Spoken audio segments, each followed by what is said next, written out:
My name is Jeremy Boyette, and I'm a package car driver, and I've worked at UPS for 20 years. Some of the risks that we have on the job is definitely distracted driving. See people eating food, see people looking at their cell phones. I've seen women doing makeup. Everything but actually two hands on the wheel watching the road. So it's definitely a concern out there to make sure we're communicating in traffic and being aware of our surroundings. The safety method that I probably use the most throughout the day is tapping my horn to communicate in traffic. Going around a turn or I'm getting ready to park. Of course, backing, I'm always using my horn and tapping it. Again, it's just communicating for children, people playing in the street, just anything to make sure people know I'm there. The benefits of being safe for me is to make sure I get home the same way I left in the morning. It was the first time my kids were old enough to really understand Dad's hurt, and I didn't like them seeing me that way.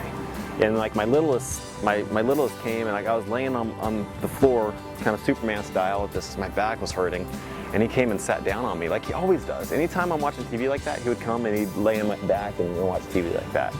And when he did that, he didn't know. And I was just like, ah! And it scared him, I realized, like all this time I've been focusing on running my butt off to get home to them as soon as possible so I could be there, that I kind of was missing a big point, which is it's kind of more important for me to come back healthy every night than it is to be there early.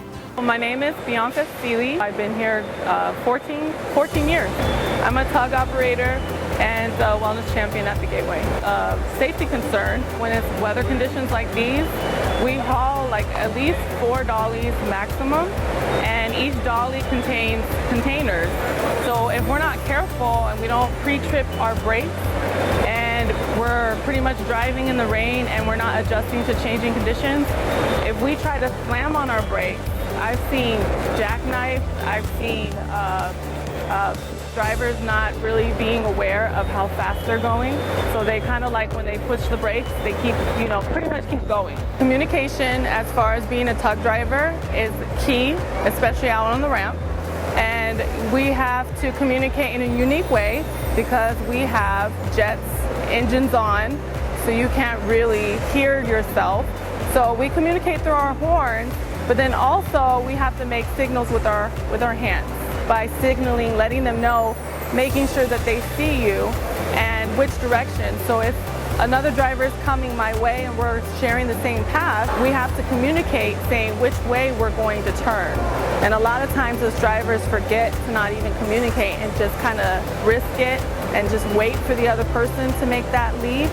So I make it a point to show them which way I'm going by using my hands as I'm turning. We have a lot of safety members that, anytime we see anything that's at risk, we just go over there and address it and talk about it, real quick, but we're engaging. And I think if us UPS employees, and not just the safety committee, if the whole team outside and inside would actually engage when they see something, just to bring it up, I think that would like 100% minimize the complacency that we see.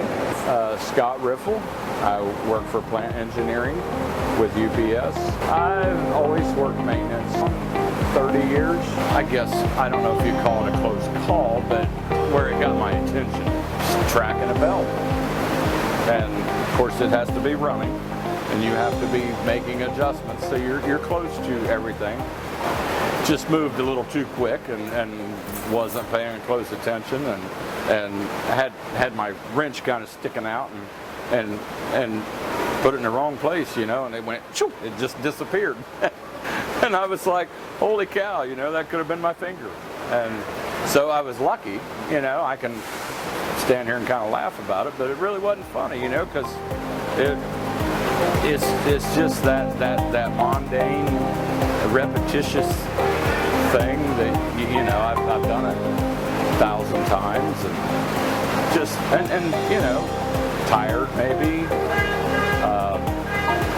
and it was like, wow, I'm awake now. My name is Adam Lax, and I'm a designated responder, and I've been with UPS for 15 years now. Some of the safety hazards with my job, we come across with a lot of hazardous and unknown materials, so when boxes break open, leaking in powdered substances, we don't always know what's in these substances. If I go and I pick up a corrosive hazmat that broke open.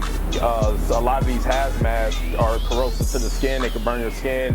They could cause noxious gases, sometimes inhalation hazards. A lot of the problems that I do see is people that are within 15 feet of leaking packages. The reality is you don't know what's in the box until you open it up.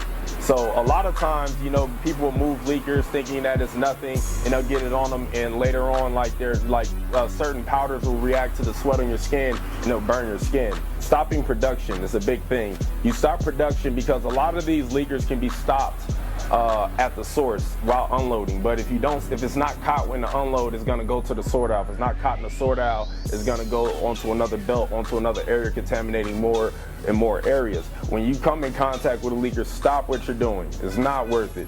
You remove yourself out of the trailer. You go contact your area supervisor. Your area supervisor comes and contacts us. We go and we handle the leaker. Then you can get back to doing what you need to do. Putting yourself in risk to try to hit production is really not worth it, because ultimately at the end of the day, your safety is not worth numbers. Your safety is not worth the potential that you're facing being in a trailer with a leaker. People have actually died in trailers with leakers.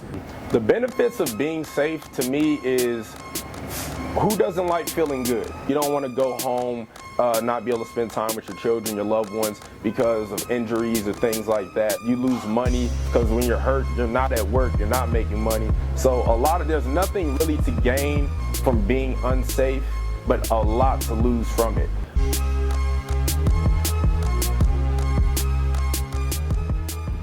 Safety to me is using my load stand when loading above my shoulder so I can go home at night and pick up my 2-year-old son off the ground and give him a big hug. Talking about safety, why that is important to me? Well, actually, that's important to me because I'm important to my family. Safety doesn't happen by accident. It's a personal choice. It's a choice that I choose to make each and every day. Safety is important to me because I want to be safe. I want everybody else to be safe, and I don't want people to get injured around here.